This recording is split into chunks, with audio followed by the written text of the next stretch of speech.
Marilah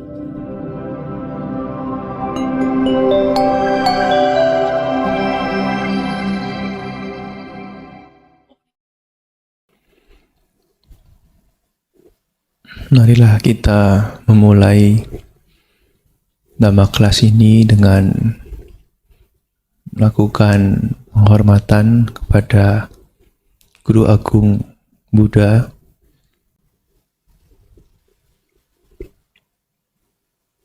Namo tassa bhagavato arahato samma sambuddhassa.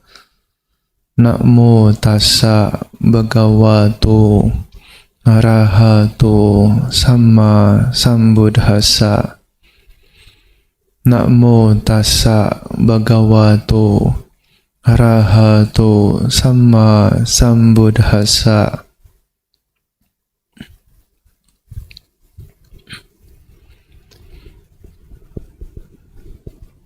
Selamat malam semuanya, Namo Buddhaya. Terima kasih kepada moderator yang sudah membuka jalannya Dhamma kelas ini.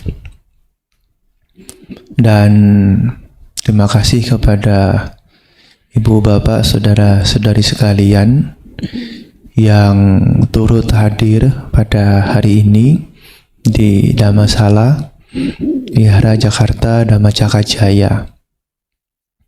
Dan juga bagi semua sahabat Dhamma yang ada di tempat masing-masing yang juga mengikuti acara ini melalui YouTube online.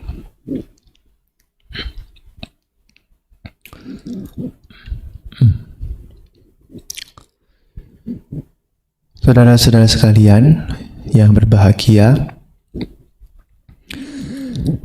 pada saat Guru Agung kita selesai menjalani masa wasa yang pertama,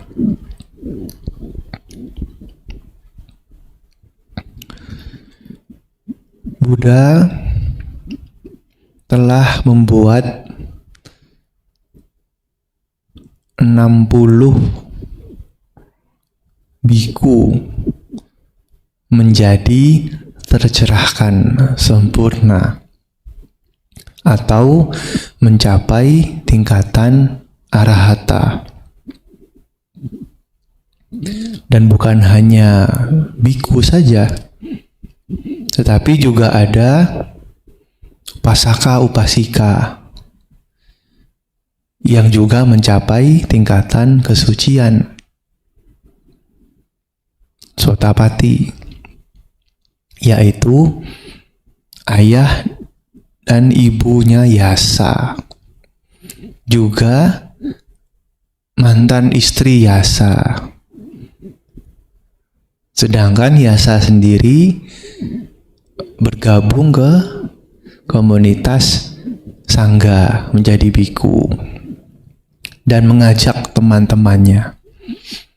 Ditambah 5 pertapa murid Sang Buddha yang pertama yang juga kemudian menjadi biku.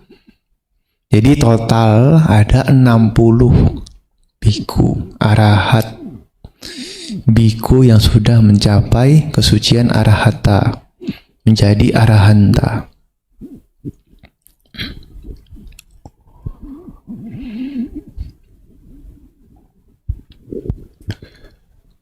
Buddha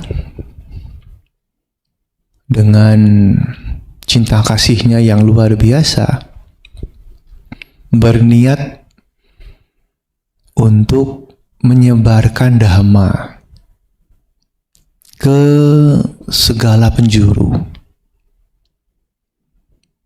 Dan ini menjadi tugas yang tidak mudah. Bagaimana seorang Buddha sendirian bisa menolong makhluk-makhluk yang menderita di alam samsara ini yang jumlahnya sangat banyak. Tentu bisa dikatakan sangat mustahil bisa menyelamatkan semuanya. Maka dari itu, Sang Buddha kemudian memberikan instruksi kepada para biku, 60 biku arahanta ini yang menjadi muridnya. Beliau mengatakan, saya sudah memutus ikatan. Kalian juga setelah memutus ikatan yang mengikat semua makhluk di alam samsara ini.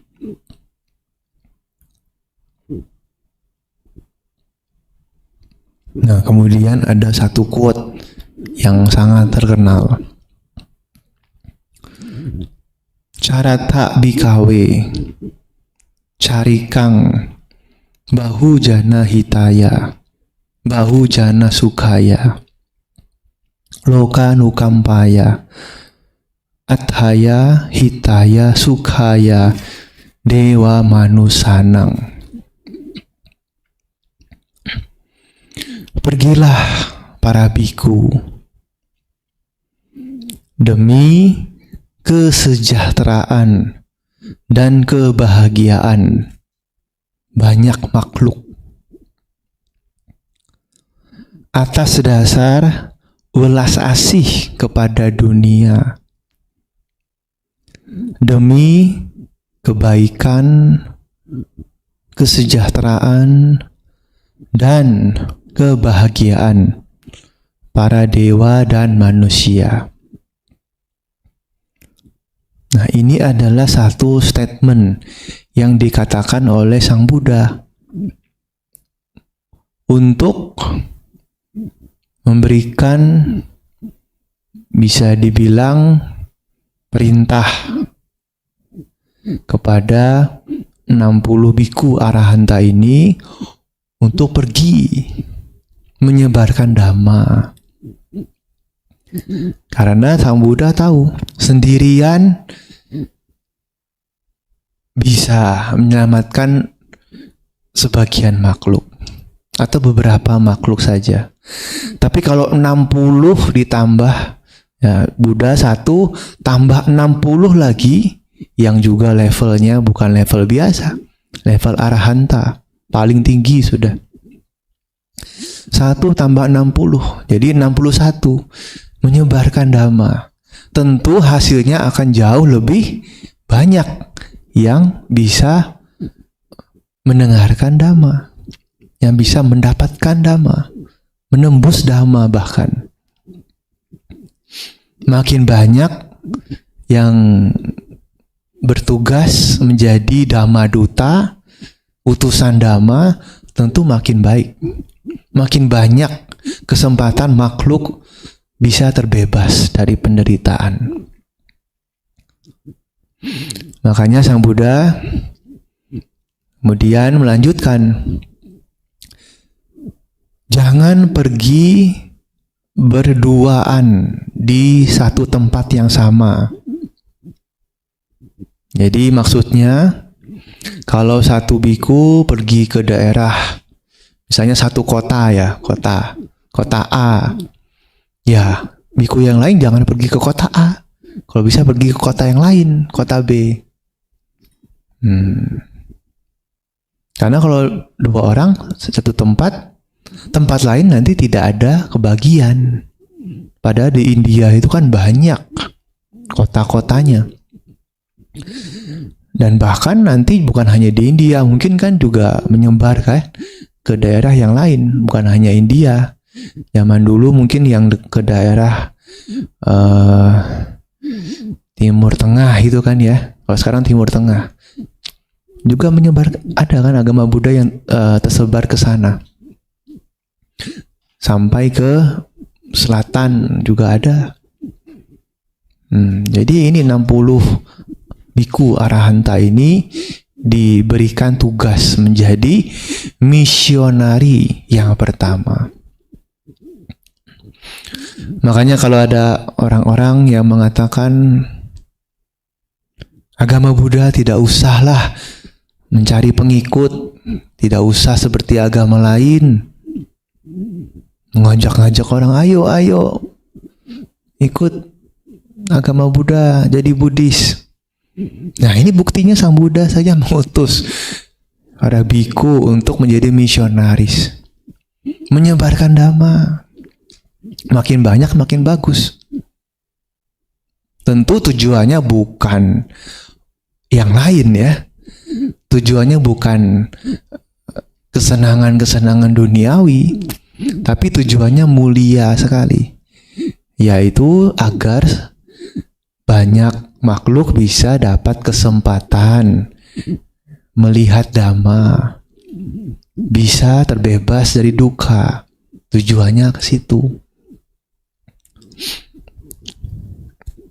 Jadi tujuan misionaris ini sesungguhnya bukan untuk menambah atau mengumpulkan orang supaya bisa menjadi pengikut Buddha. Itu bukan itu tujuannya. Itu otomatis nanti kalau dia mendengarkan dhamma pasti akan dapat keyakinan, ya kan? Pasti akan muncul keyakinan kepada Buddha Dhamma Sangha, otomatis jadi pengikut Buddha, jadi siswa-siswi Buddha. Tidak usah disensus sekalipun sudah bisa. Tujuannya bukan itu, tapi yang lebih penting adalah bagaimana ya kualitas. Bukan hanya kuantitas jumlahnya, tapi kualitasnya. Ini bisa meningkat secara spiritual. Dan diharapkan tentu saja semakin banyak makhluk yang bisa mencapai kesucian. Karena kalau sudah mencapai kesucian itu berarti kan sudah bagus sekali, sudah aman, terhindar dari alam-alam menderita. Dan itu bisa dibilang ya sudah menjadi muridnya Sang Buddha yang utama.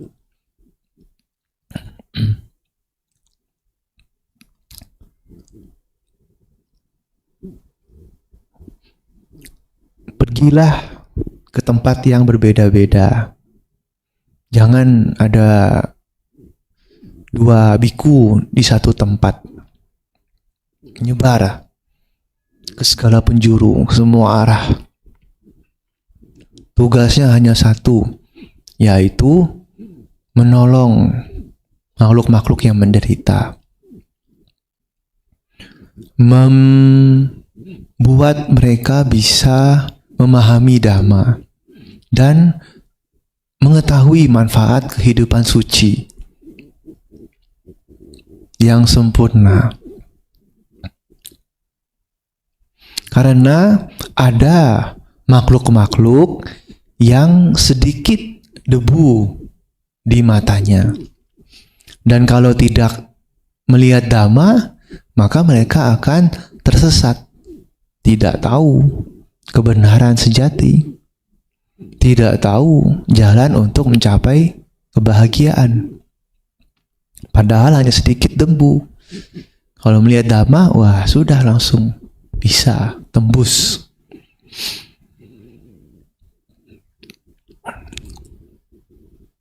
Dan ada banyak orang yang menderita, yang patut untuk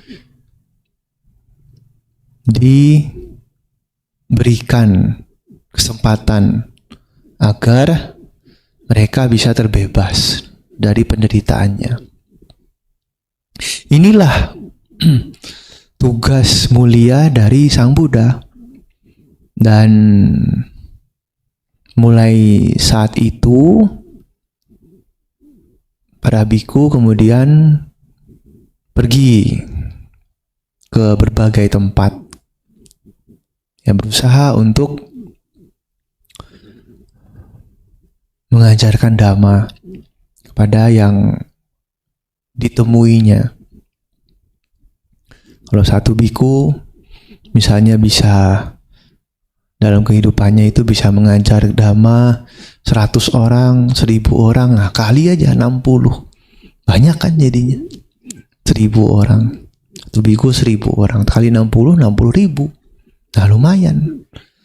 Sang Buddha sendiri sekali khotbah bisa, wah banyak kayak berapa ratus ribu kan. Bukan hanya manusia, dewa bisa tercerahkan. Nah biku-biku ini siswa-siswa Sang Buddha yang sudah mengerti. Istilahnya sudah lulus. Paham sekali. Tidak mungkin salah. Tidak mungkin melenceng karena sudah menjadi arahat. Jadi pasti yang diajarkan itu adalah sesuai dengan dhamma. Dan inilah yang kemudian berkembang lagi ke seluruh dunia. Jadi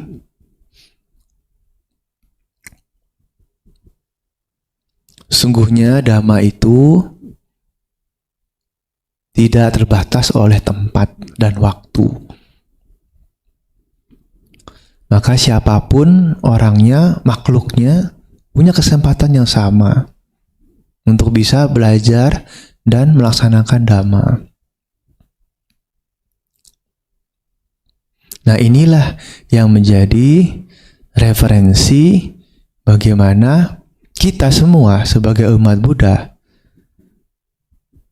sepatutnya juga berusaha untuk membagikan atau ya menyebarkan dhamma ke lingkungan sekitar kita. Kalau Anda di rumah punya orang tua atau punya saudara, keluarga, punya istri, punya anak, suami, dan lain sebagainya, teman-teman. Dan coba, mungkin mereka tidak mengenal agama Buddha. Nah, kita bisa kasih tahu sedikit tentang agama Buddha. Siapa tahu mereka ini termasuk orang yang sedikit debu. Kita tidak tahu. Masing-masing orang punya karmanya sendiri-sendiri, punya kematangan batin yang berbeda-beda. Saya pernah dapat cerita dari salah satu umat. Ya, ada orang bukan Buddhis mau belajar meditasi. Ini kan bukan Buddhis. Mungkin pengetahuan dhammanya sedikit sekali. Tapi dia mau belajar meditasi. Awal-awal satu hari ikut retreat ya, ikut retreat meditasi. Biasanya kan kalau retreat itu 10 harian ya. Ikut retreat meditasi. 1 hari, 2 hari tidak bisa meditasi, tidak tenang, tidak bisa fokus. Wah, kacau pikirannya. Tapi pada hari ketiga meditasi, wah, duduk katanya duduk 4 jam. Tidak bergerak. Ya, bayangkan. Itu. Jadi kita tidak tahu persis bagaimana setiap orang ini punya benih-benih kesucian itu. Benih-benih tingkatan yang mengarah kepada pembebasan. Jadi tidak ada salahnya ya bagi Anda semua, ibu bapak sekalian, mengajak keluarganya. Ya mungkin kalau khotbah ceramah kan susah, ya ndak usah. Ajak aja ke wihara. Ajak keluarganya ke wihara. Ayo, nanti hari Selasa ini ada dhamma kelas. Ajak. Nanti ada meditasi, ajak. Nanti ada kebaktian. Minggu pagi, ajak anggota keluarganya untuk datang sama-sama ke wihara. Siapa tahu mereka sekali dengar khotbah dari Bante, wah langsung mencapai apa? ya mencapai yang baik, kondisi batin yang baik. Iya kan?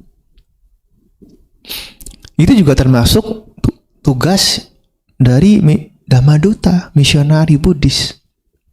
Bukan hanya khotbah, ceramah, tapi kita juga bisa berbagi kesempatan. Kadang-kadang orang itu hanya butuh kesempatan untuk bisa maju. Dan kesempatan itulah yang juga kalau kita dapatkan jangan disia-siakan. Makanya nah ini mulai masuk ke tema. Ketika tahun ini saya diundang untuk menjalani masa wasa di Amerika. Awalnya saya sempat berpikir, wah, bagaimana ya wasa di Amerika, kan 3 bulan kan wasa. Minimal 3 bulan sudah pasti. Ya meskipun saya sudah pernah ke Amerika sebelumnya, tapi hanya 1 bulan lebih lah. 3 bulan, wah apa bisa ya? Karena belum pernah kan wasa di luar negeri. Jadi gimana di sana ya? Ada yang ngasih makan tidak gitu? 3 bulan. Tapi kadang-kadang pikiran-pikiran yang itu kan sebenarnya kita omong-omong sendiri aja. Ya, pikiran-pikiran yang mengganggu. Dan akhirnya saya putuskan, sudahlah, nanti bagaimana ke depannya nanti. Yang penting ambil dulu kesempatan ini. Jangan disia-siakan. Ya sudah, akhirnya saya bilang boleh, tapi harus ajukan dulu ke Sangga. Karena di STI ini kan ada prosedurnya ya. Nanti kita mau wasa di mana harus bilang dulu ke Sangga. Pas rapat nanti sudah disetujui baru bisa. Oke gitu. Nah akhirnya ya sudah, saya akhirnya itu mulai mengatur ini segala macam itu ya. Kalau visa kebetulan sudah ada kan, sudah pernah pergi. Jadi ya sudah, tinggal ajukan surat aja ke Sangga. Saya minta pengurus wihara di sana. Kebetulan yang mengundang saya itu adalah wihara di New York. Namanya Wihara Pariwara Dhamma Acala di New York City. Tepatnya di Queens, Amherst ya. Itu ya kalau Anda anak muda-muda ini suka itu, dekat rumahnya Spider-Man di sana itu. Ya New York.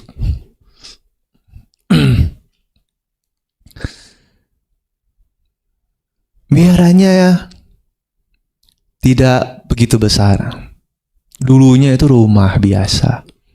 Kemudian dibeli, direnovasi, dibuat menjadi wihara. Dan sekarang sudah dapat izin untuk menjadi wihara. Istilahnya organisasi, ya mungkin kalau di sini tempat ibadah begitulah ya. Tempat ibadah. Sudah ada izin resmi. Dan wihara ini sudah 8 tahun usianya. Jadi setelah semuanya oke, ya sudah, saya berangkat ke sana. Ya tujuannya tadi kan hanya satu, menyebarkan dhamma. Itu saja. Sambil wasa, ya sambil menyebarkan dhamma di sana.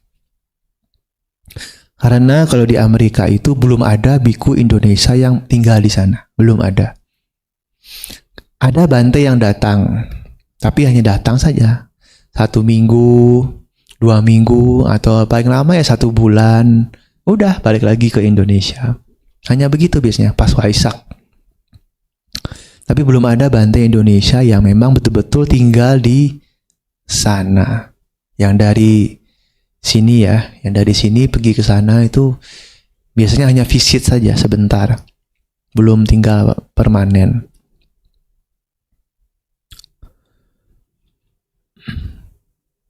Makanya ketika saya pergi itu, ya memang harus berani. Harus berani. Apalagi ini saya perginya sendirian.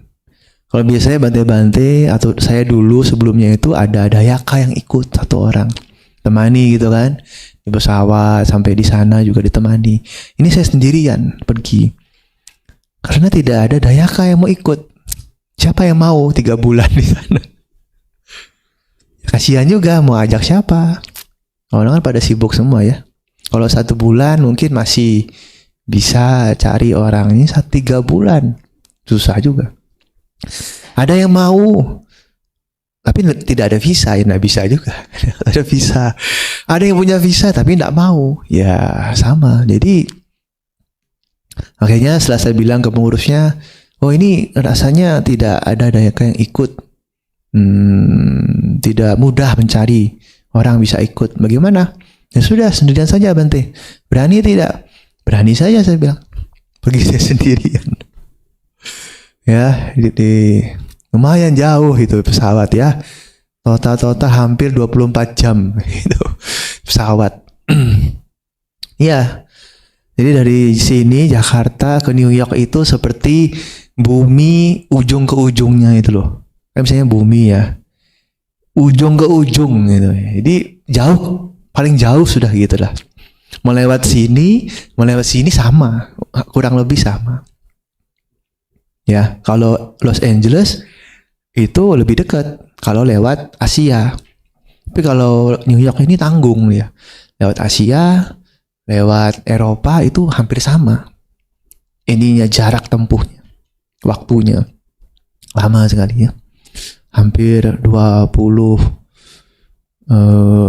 total di pesawat itu kan 21 jam mungkin. Tapi tambah transit segala macam udah 1 hari ya. Ya hampir sudah 1 harian. Jadi memang capek juga ya pesawat itu ya. Lama ya. Makanya banyak Bante juga mungkin itu juga kendalanya, waktunya lama sekali. Bante yang sudah sepuh-sepuh kasihan ya, karena terlalu lama di pesawat. Makanya kalau pergi ke sana, ke Amerika, jangan sebentar ya, ibu bapak, sayang. Capek di jalan. 1 hari pulang, 1 hari 2 hari sudah habis. Kalau cuma pergi seminggu ya sayang. Kalau bisa 1 bulan sekalian gitu, puas-puasin. Ya, kemudian sudah sampai di sana ya sudah masuk masa wasan. 3 bulan sampai Katina selesai baru kembali ke sini. Jadi total saya di sana itu hampir 4 bulan. Nggak sampai 4 bulan. Dan ketika di sana saya mendapatkan banyak pengalaman baru yang tidak ada di sini. Termasuk bertemu dengan biku-biku barat, orang bule. Nah, ternyata banyak biku-biku orang barat itu di Amerika, di Kanada, ya banyak orang barat jadi biku. Kebanyakan mereka ikut yang Theravada karena lebih logis. Dan mereka itu kebanyakan, yang saya ketahui, kebanyakan mengenal agama Buddha dari meditasi dulu. Nah, ini kebalik dengan umat Buddha di sini, di Indonesia. Biasanya jadi umat Buddha dulu, baru meditasi kan. Kalau mereka di sana orang Barat tidak. Meditasi dulu, baru jadi umat Buddha. Itu, jadi mereka mengenal agama Buddha dari meditasi dulu. Ikut meditasi, kenal agama Buddha, bisa belajar Dharma. Nah, yang tertarik jadi biku. Itu, lanjut. Ini dari meditasi. Makanya saya pikir sangat penting itu meditasi. Kita harus adakan latihan-latihan meditasi terus, rutin. Itu menjadi jalan orang bisa mengenal Dhamma dari situ.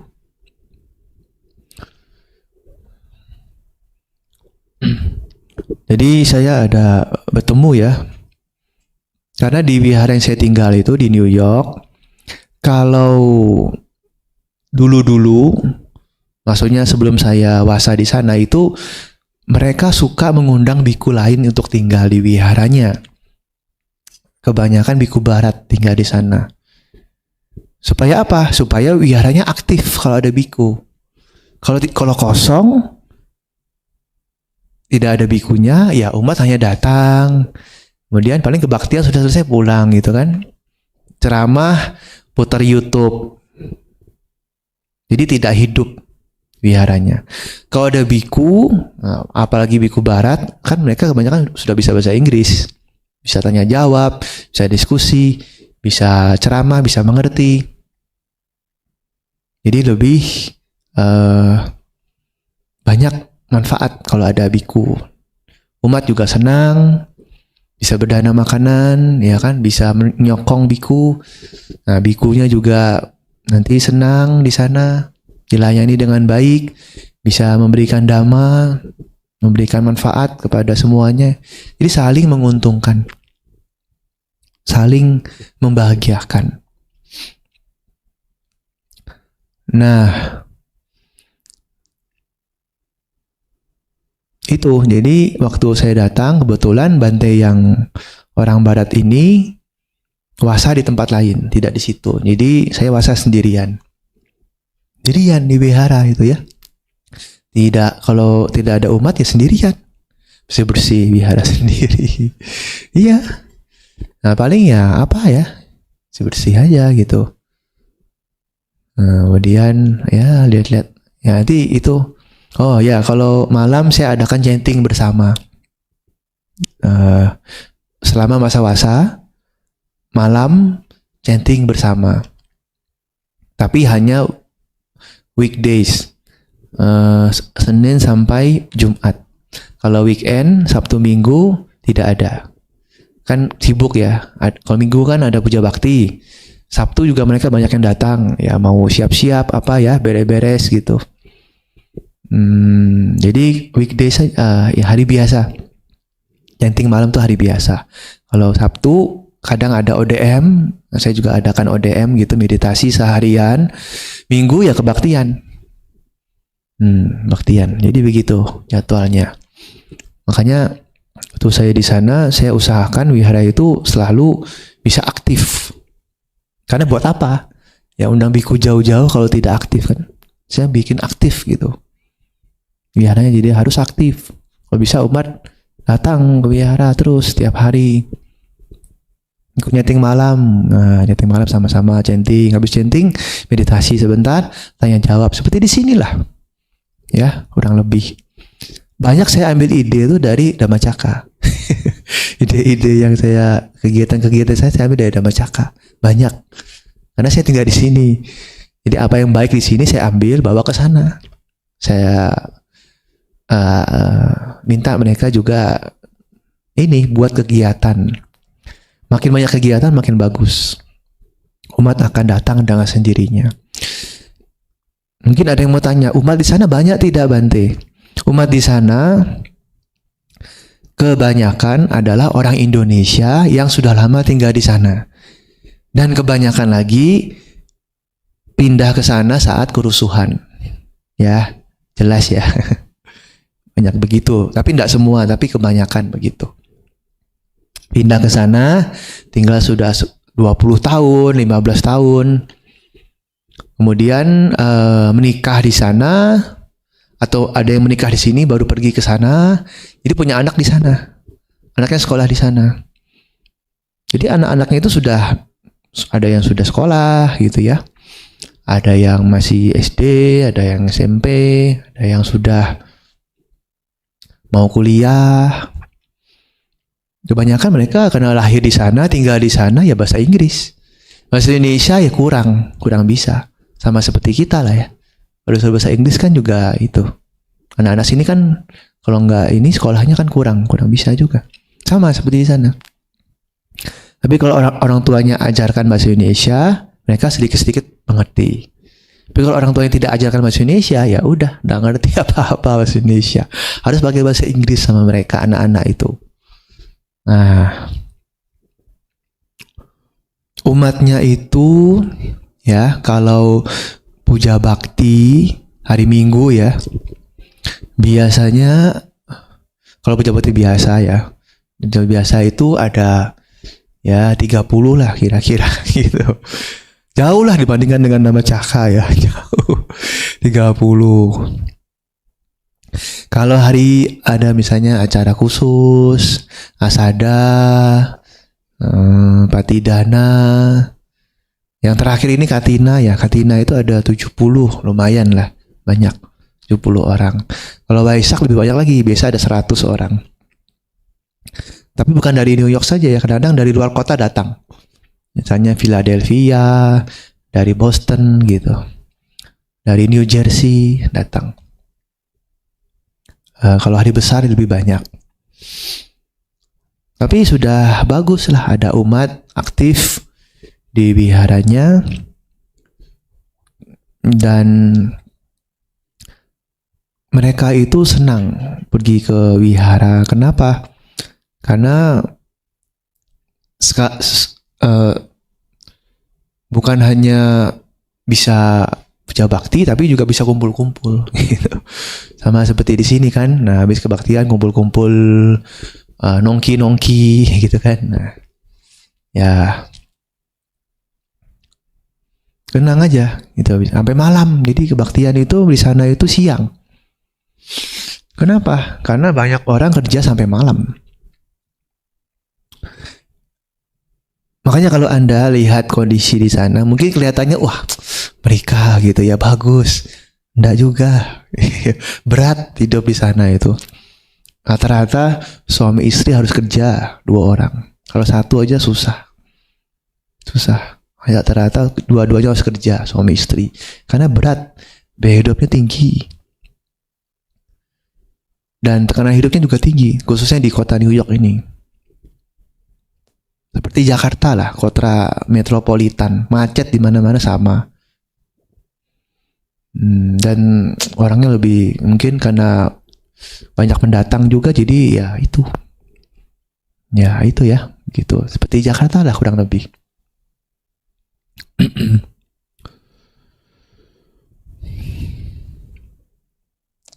Dan kemudian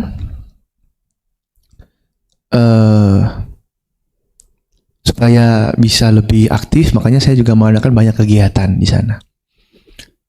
Jadi misalnya waktu masa-masa itu, saya ingat di sini kan kalau 17 Agustus ada lomba ya. Nah, Hutsima juga ada lomba kan. Nah, ini Nelly nih, juri ini. Nelly, jurinya kan apa, MC-nya. Lomba kan, ada lomba. Saya ingat, ada lomba. Ya udah kita adain aja 17 Agustus adakan lomba. Tapi bukan lomba makan kerupuk gitu, bukan ya. Lomba yang ada Buddhisnya. Apa? Baca Dhammapada. Nah, mereka kan nggak ngerti apa Dhammapada. Mungkin tahu lah sedikit-sedikit. Tapi mungkin belum pernah baca. Ada yang nggak tahu bukunya apa juga. Jadi saya bilang, ayo kita adakan lomba. Tapi lombanya harus Buddhis. Karena ini lomba kan wihara kan, ada Buddhisnya. Lomba baca Dhammapada, seni baca Dhammapada. Wah, enggak bisa Bante, saya ajarkan. Nah itu, saya ajarkan sini anak-anak mana kumpul. Orang tuanya pada malu-malu, nggak bisa. Nggak bisa Bante udah tua. Ya udah anak-anak aja. Nih saya ajarkan anak-anaknya bahasa Pali dan tidak baca Dhammapada. Lalu orang tuanya apa? Bingung mereka. Saya udah usulkan, coba kalian nyanyi itu aja lagu Buddhis, nyanyi lagu Buddhis. Wah, pada malu-malu semua. Ya sudahlah. Akhirnya ini lomba masak. Masak itu. Ya masak bapak-bapak lagi. Ibu-ibu ya nggak mau. Ya udahlah saya pikir. Yang penting mereka happy-happy aja. Have fun. Anak-anak itu lomba. Ada yang 1 orang, ada yang berdua. Ada yang 1 berdua gitu. Ada yang mungkin yang sendirian kan nggak pede. Jadi ada yang berdua. Ya sudahlah boleh berdua. Yang penting tampil aja dulu nggak apa-apa. Ya udah, nanti yang menang dapat hadiah gitu. Semuanya dapat hadiah juga, cuman yang menang dapat hadiah lebih. Kan senang, anak-anak happy kan, dapat hadiah. Itu. Kemudian pada saat Jitgue saya adakan Patidana, buat Patidana. Nah, gimana Bante? Ya udah buat itu aja. Amisa Puja. Nanti kalau umat mau dana, itu kita tulis nama-namanya. Tulis nanti di print, tempel di papan tulis. Leluhurnya siapa itu kan. Seperti di sinilah kurang lebih. Pokoknya hampir sama dengan Dhamma Cakra semua itu. Nah, Patidana kan. Kemudian Katina juga sama. Saya tanya ke pengurus di sana, sudah pernah adakan Siripada Puja belum? Belum. Ayo kita adakan Katina dan Siripada Puja seperti di sini persis itu. Nah, dan kebetulan sekali. Kebetulan mereka baru dapat kiriman Siripada telapak kaki Buddha itu yang dipahat di batu. Kirim dari Indonesia, dari Jawa itu ke Amerika. Satu kontainer isinya ada Buddha Rupang. Stylenya Borobudur ya. Jadi batu gunung. Ada Siripada, ada stupa gitu. Nah, mungkin mereka udah pesan beberapa tahun lalu. Mungkin karena pandemi kan jadi tertunda-tunda. Nah, tahun ini baru bisa kirim ke sana satu kontainer. Jadi pas kebetulan dapat Siripada telapak kakinya Buddha gitu. Oh pas banget ini. Udah kita ini Siripada Puja. Gimana Bante? Nggak ngerti.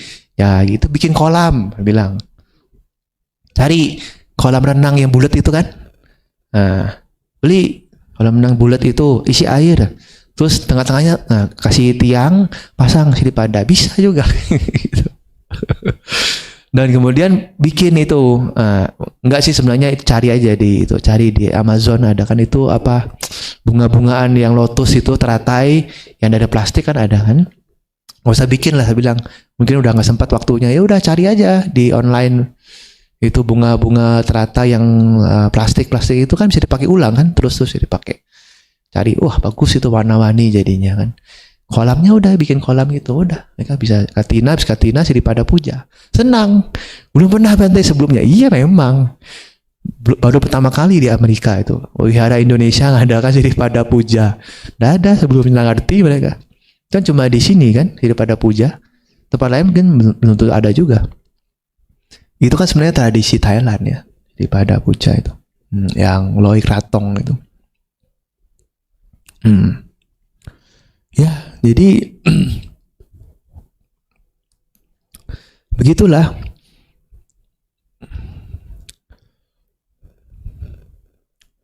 Saya melihat agama Buddha sudah cukup berkembang di Barat. Ini kan sesuai dengan tema kita Buddhism in the West ya, agama Buddha di Barat. Dan banyak orang sudah mengenal agama Buddha. Khususnya bagi mereka yang pernah ikut meditasi, entah itu di wihara atau di tempat meditasi atau di retreat. Jadi kalau kita berbicara agama Buddha, sesungguhnya sangat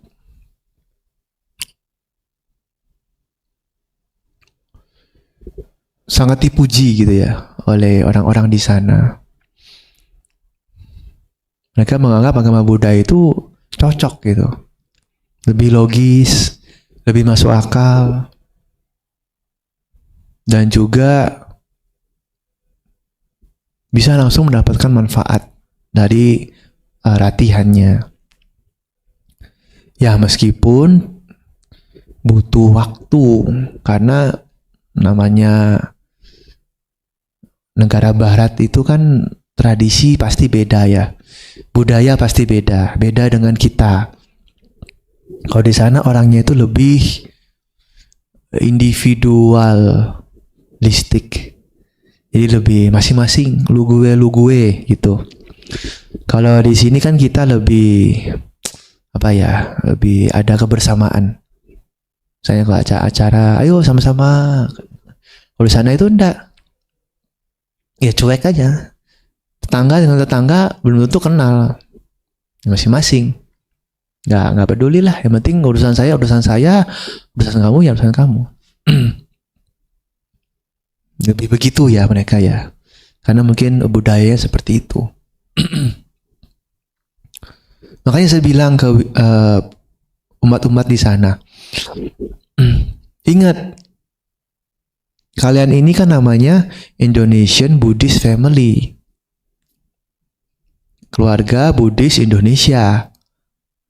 Ada kata keluarga kan, jadi harus menjadi satu keluarga. Artinya apa? Artinya anggaplah umat-umat atau pengurus di sana itu sebagai keluarga kalian juga. Maksudnya saling bantu, saling mendukung, ada kerukunan, kebersamaan. Keluarga kan itu kan. Jadi a woman each other, satu keluarga. Kita ini satu keluarga gitu. Keluarga Buddhis. Nah, ada Buddhis. Artinya ketika datang ke wihara harus bangga menjadi Buddhis dan mempraktekkan tradisi Buddhis. Kan kalian namanya keluarga Buddhis Indonesia. Harus ada Buddhisnya. Buddhisnya mana wihara ini, saya tanya. Oh, cuma ada bendera Buddhis, itu aja. Yang lain enggak ada, cuman kayak gitu, bangunan biasa. Cuma ada satu bendera Buddhis nongol di depan, itu udah Buddhis. Beda jauh dengan wihara Thailand. Saya lihat wihara Thailand, kita nggak usah masuk pun udah tahu, oh ini wihara Thailand. Jelas kan? Ornamennya, dekorasinya, hiasan-hiasan, tulisannya jelas semua itu. Pasti wihara Thailand. Nggak usah masuk udah tahu.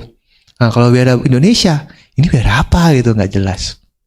Cuma ada bendera Indonesia, bendera Amerika, bendera Buddhis.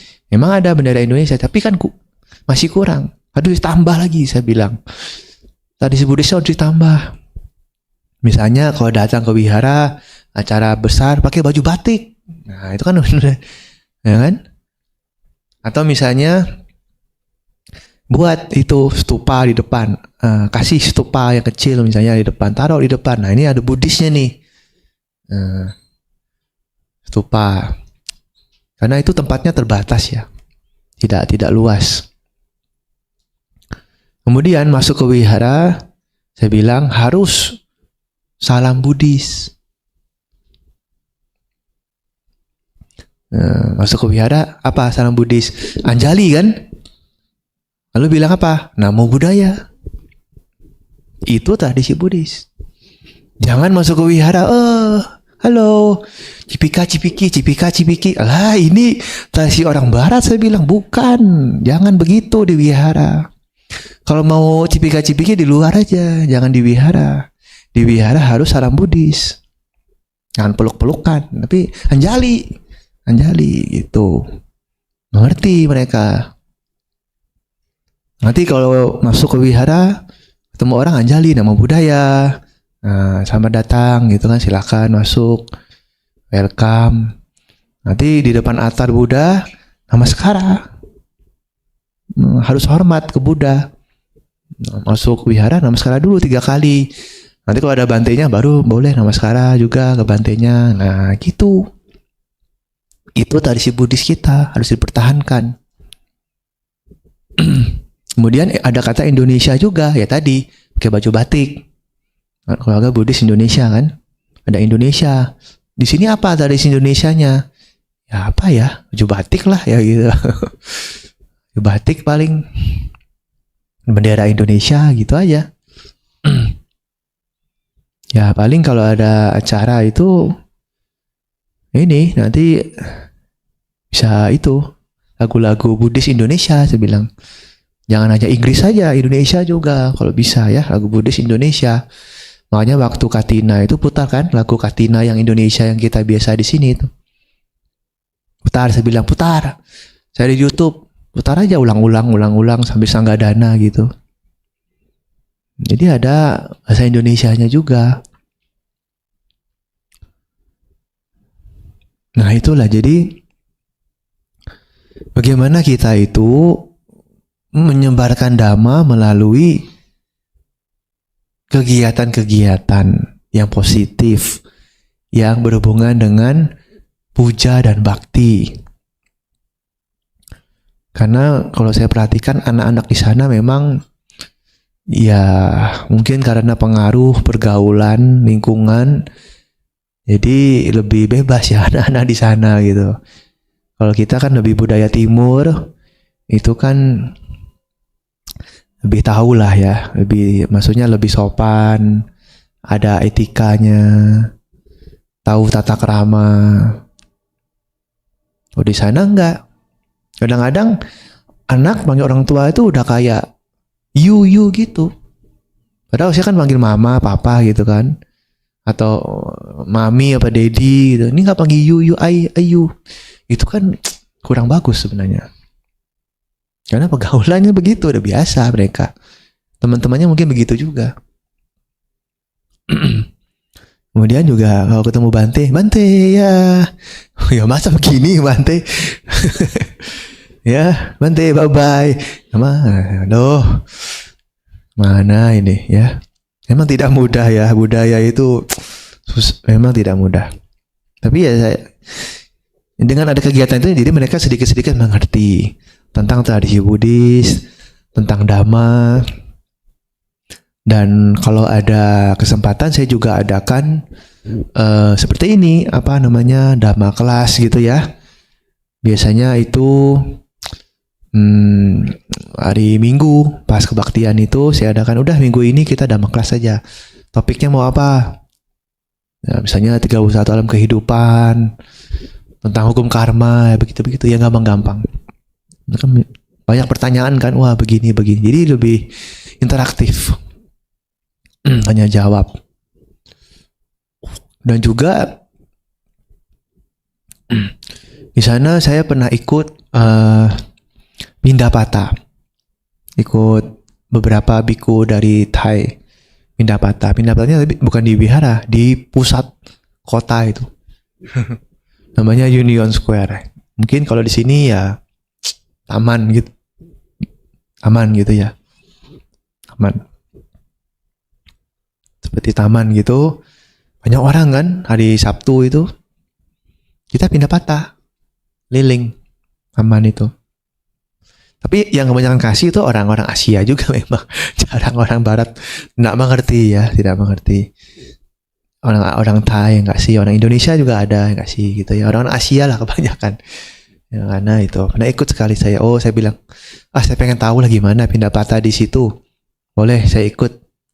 Kebetulan ada yang ajak juga, ya sudah boleh lah. Saya juga pengen tahu gimana Pindapata di sana. Ternyata begini tuh caranya. Ya. Sudah tahu saya. Sudah begitu saya pulang, saya bilang ke umat-umat, udah kita ngadakan aja Pindapata di wihara. Kenapa tidak? Boleh. Nanti pas hari-hari apa gitu ya, Sabtu atau Minggu kita adakan Pindapata di sekitar wihara aja. Dari depan wihara masuk ke dalam gitu, kelilingnya bisa. Nah itu sudah terlaksana. Jadi mereka juga umat-umat di sana jadi punya kesempatan kan untuk persembahkan makanan langsung ke bowl gitu, Pindapata. Dan kemudian ada satu lagi yang juga menjadi kesan baik untuk saya adalah wihara itu kan hanya punya Buddha Rupang. Wihara di sana ya hanya punya Buddha Rupang, ada altarnya, tapi belum ada pohon bodhi. Nah saya punya keinginan bagaimana kita cari pohon bodhi. Susah Bante, di sini dingin, musim dingin mati ya, harus dibawa masuk pohon bodhinya. Jadi memang pohon bodhi ini hanya negara tropis bisa tumbuh, kalau dingin sekali tidak bisa. Jadi saya tanya umat-umat, ada yang kenal tidak? Kita mau cari pohon bodhi di mana? Wihara lain ada, boleh minta. Ada satu umat dia tahu, itu ada di situ. Di Staten Island ada wihara Sri Lanka. Dulu pernah tawarin kita pohon bodhi. Coba kontak Bantenya. Kita mau datang. Mau minta pohon bodhi gitu. Nah, boleh enggak? Di kontak-kontak. Wah, enggak nyambung. Udahlah. Dan Bante langsung datang aja ke sana. Untung-untungan dapat, enggak ya udah. Ya sudah, bolehlah datang ke sana. Ada 2 wihara kita datangin. Wihara Sri Lanka dua-duanya. Yang satu kita udah bilang, oh kita mau cari pohon bodhi gimana ya? Oh ini harus izin dulu ke pusat. Tanya dulu. Oh ya sudahlah. Agak susah itu. Yang pertama. Yang kedua, Wihara Sri Lanka yang kedua, ternyata bantenya itu saya pernah ketemu. Sudah senior bantenya. Saya pernah ketemu waktu konferensi dulu di Kamboja. Saya pernah ketemu bantenya. Bante masih ingat saya? Oh iya ya. Pernah ketemu dulu. Oh iya. Nah jadi kita kesini itu sebenarnya meminta pohon bodhi. Bante ada kenalan tidak? Atau Bante punya tidak? Kita bisa ini ambil sedikit. Wah kebetulan ada ini. Ada 2 pohon bodhi. Udah ambil aja 1. Nah enak. Dapat pohon bodhi dikasih sama Bantenya itu. Baik. Ini kita dapat pohon bodhi balik. Bawa pulang ke wihara. Taruh di pot. Pohon bodhinya harus di pot. Jadi kalau musim dingin potnya dibawa masuk ke dalam. Tidak boleh taruh luar. Kalau udah panas baru keluarin lagi. Katanya itu kalau tidak salah tidak boleh di bawah 40. Itu harus bawa masuk karena udah dingin 40 itu. 40 Fahrenheit ya, bukan Celsius. Celsiusnya itu ya 5 derajat lah sekitar itu. 5-6 derajat Celsius itu udah dingin sekali. Di bawah itu udah nggak bisa hidup, harus bawa masuk ke dalam rumah atau dalam wihara. Nanti udah mulai musim semi baru keluarin lagi gitu. Jadi tinggal disiram-siram aja. Nah lumayan sudah dapat pohon bodhi di wihara itu. Tapi masih ada satu yang belum kesampaian, yaitu cari relik. Mau cari relik. Kan ada 3 kan? Kita punya cetia untuk pemujaan itu ada 3. Yang pertama relik Buddha, kedua pohon bodhi, 3 baru Buddha Rupang. Buddha Rupang ada, pohon bodhi sudah ada. Relik Buddha belum ada. Itu saya minta umatnya, kalian harus cari relik supaya lengkap kita.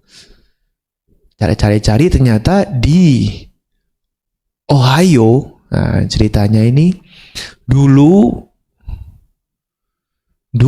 lama sekali itu ya, mungkin 10 tahun lebih yang lalu itu Ohio umat Buddhanya cukup banyak. Tapi kebanyakan itu mahasiswa, orang sekolah, orang kerja. Jadi mereka udah lulus pulang habis. Ada yang pindah kerja juga, pindah keluar kota. Jadi sekarang itu Ohio tidak ada umat Buddha. Ada paling 1-2. Itu pun tidak aktif juga. Jadi tempatnya dulu, mereka katanya dulu pernah sewa tempat untuk buat cetia. Sekarang enggak begitu jelas juga gimana. Apakah mungkin udah nggak lanjut itu cetianya. Jadi pada dulu waktu blessing itu banyak Bante STI yang datang ke sana. Bawa Buddha Rupang dari Borobudur itu yang batu berat itu. Dan bawa relik Buddha. Nah saya mau carinya relik Buddhanya itu. Saya mau ambil, bawa ke New York. Nah tanya-tanya. Ternyata dulu Demi itu kan, tahu Demi ya. Yang ini Dayaka sini juga Demi Patria itu. Dia kan dulu kuliah di Ohio. Saya tanya dia, Demi ini gimana kalau kita mau cari relik Buddha, ada di mana? Nyata dititipkan di Wihara Thailand di Ohio. Udah Rupang dan reliknya titip di sana Bante, karena kita nggak ada tempat lagi. Terus saya tanya kalau kita mau ambil boleh enggak? Harus izin dulu kan? Kita mau ambil, bawa ke New York. Bilang boleh. Yaudah saya bilang ke pengurus sana, itu sudah boleh. Kalian mau ambil. Cuman harus ada tempat. Relik Buddha itu kita kalau dapat bagus sekali itu. Tapi Buddha Rupangnya besar. Mungkin harus cari tempat karena di Dhammasala itu kecil aja. Dhammasala Wihara New York itu kecil. Ya, ini kalau penuh bisa berapa orang ini Dhammasala ini? Bisa 100 sudah. 50 aja ini kalau penuh. 100 bisa kan ya? Kalau di sana Dhammasala itu penuh paling 30 orang udah penuh. Kecil, rumah kan, rumah biasa. Jadi Dhammasala penuh 30 mungkin 40 bisa lah. Ada 2 kamar, ada 1 ruangan dibuat kantor gitu, 1 kamar mandi. Terus di Amerika itu rata-rata bangunan itu punya basement. Jadi di bawah ada masalah itu ada basement lagi. Ke bawah gitu. Nah, basement itu digunakan untuk apa? Sekolah minggu, anak. Terus ada toiletnya, kemudian ada ya itu laundry ya, laundry. Jadi tidak besar tempatnya itu, tidak bisa membuat banyak orang juga, makanya harus tambah-tambah ke belakang duduknya.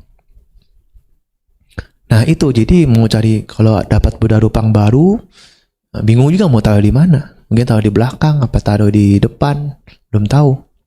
Tapi yang penting reliknya dulu. Saya bilang coba nanti atur waktu, ambil ke Ohio, jauh sih. Dari New York naik mobil mungkin mungkin 10 jam lah ya. 9 jam 10 jam. Tapi kalau sudah dapat itu bagus sekali. Jadi kita ada identitas ya Buddhis yang jelas.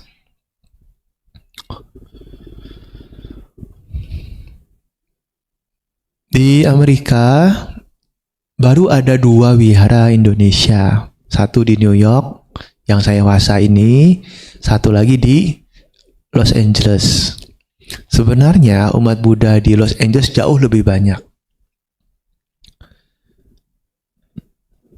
Dan mereka sudah ada 2 wihara sekarang.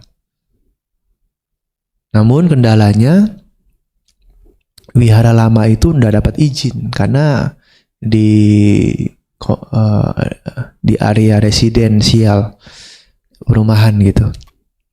Susah dapat izin wihara. Kemudian akhirnya mereka beli gereja. Gereja dibeli, dibuat wihara supaya izinnya gampang. Bahkan sama-sama tempat ibadah, izinnya lebih gampang. Karena untuk buat wihara itu tidak mudah. Di Los Angeles itu lebih sulit. Nggak tahu ya New York ini bisa dapat izin, hebat juga. Kalau di Los Angeles susah dapat izinnya. Untuk buat tempat ibadah itu banyak persyaratan. Misalnya tempat parkir harus ada. Jadi misalnya kalau satu wihara ini umatnya berapa? 100 misalnya. Tempat parkir minimal 25 mobil harus ada. Gitu. Ada aturannya itu. Nggak mudah. Ya mereka itu semua ada aturan. Tidak seperti sini ya.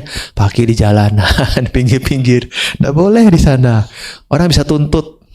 Saya kalau kamu parkir di depan rumah orang bisa tuntut. Kamu kena denda. Bisa masuk penjara. Itu begitu sih ya. Orang nggak bisa macam-macam. Semua ada hukum. Nggak boleh aneh-aneh. Ya. Jadi susahnya begitu. Harus ada tempat parkir. Minimal berapa. Harus ada exit emergency. Itu. Harus ada tempat untuk kursi roda. Difabel itu. Harus ada pagarnya. Harus ada apa gitu. Jadi banyak persyaratan. Makanya susah. Semua itu ada aturannya. Tapi yang di New York ini bisa dapat. Ya mereka hoki juga, dapat izin. Karena kalau sudah dapat izin wihara, apa keuntungannya? Tidak bayar pajak. PBB tidak ada. Nah itu, PBB tidak ada pajak. Dan kalau umatnya dana ke sana, nanti bisa potong pajak dia. Mengerti tidak? Di sini kan sudah mulai ada kan? Jadi kalau umat mau dana ke wihara, dia dana sekian misalnya, katakanlah $100. Nanti dapat bukti dari wihara itu, kamu sudah dana nih, ada buktinya kan, sekian. Nanti itu bisa digunakan untuk dia masukin ke pajak dia, dipotong gitu, dapat potongan. Karena dia sudah dana, pajakmu akan dipotong, lebih ringan kan? Sama seperti kamu bayar pajak. Itu keuntungannya. Kalau sudah ada izin di wihara, resmi kan? Sama seperti kamu donasi, nyumbang, dapat itu. Buktinya bisa nanti masukin SPT-nya itu, isi pajak, bisa dipotong, lumayan. Itu. Karena di sana udah jelas kan aturannya, bisa digunakan seperti itu. Nah, jadi begitulah ya saudara-saudara sekalian yang berbahagia. Kalau saya sendiri sudah merasakan, banyak umat yang bertanya juga, Bante, lebih enak mana? Tinggal di sini atau tinggal di sana? Saya jawab, enak dua-duanya. Ya, jadi kalau mau ke Amerika, untuk tinggal lama mungkin saya juga mikir-mikir sih kalau tinggal lama gitu. Saya tinggal permanen netap di sana. Karena nggak mudah juga. Umat, apalagi kalau kita dari Dhammacakka ini kan umat udah biasa banyak kan. Makanan juga udah biasa melimpah gitu ya. Di sana itu ya seadanya gitu, umatnya juga nggak banyak. Udah makan itu mereka dijadwal. Satu hari siapa?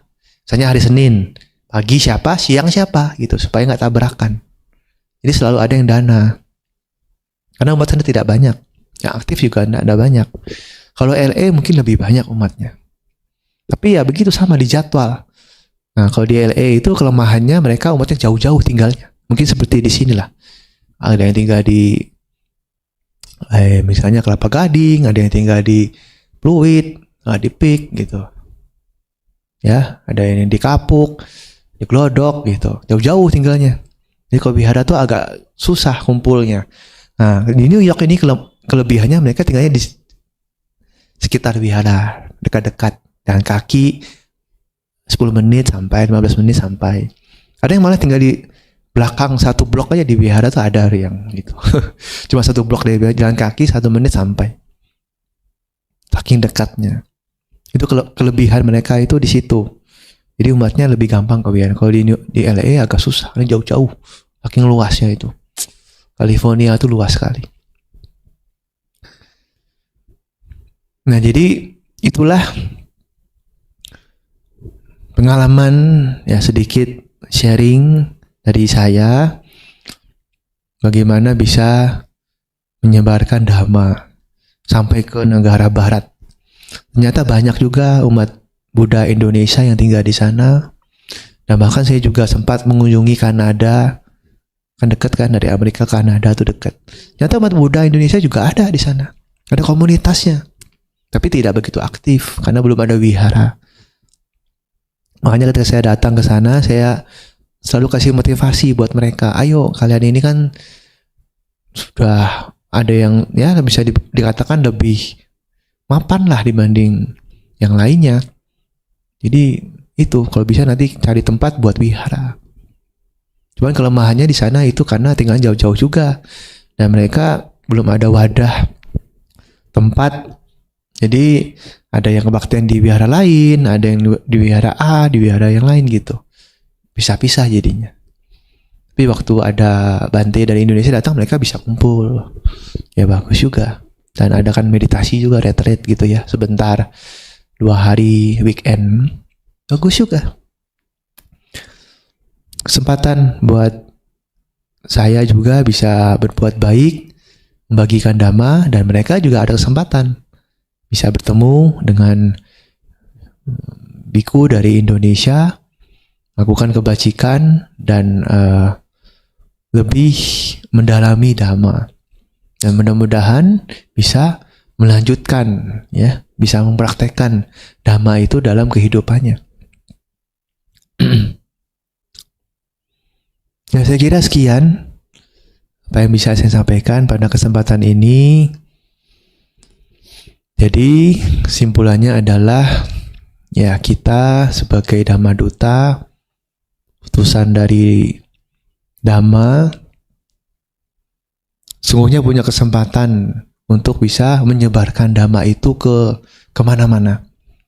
Ya bahkan sekarang ini teknologi sudah canggih kan, kita bisa dengan handphone saja kita bisa share info apapun ke mana-mana, ke seluruh dunia bisa. Mau cari info pun dari mana-mana bisa diakses dengan mudah. Bantuan teknologi. Nah, gunakanlah itu dengan baik. Dan semoga bisa menambah keyakinan kita, bisa menambah pengetahuan Dhamma kita, dan juga tentu saja bisa menambah kebijaksanaan kita dalam mengerti Buddha Dhamma ini.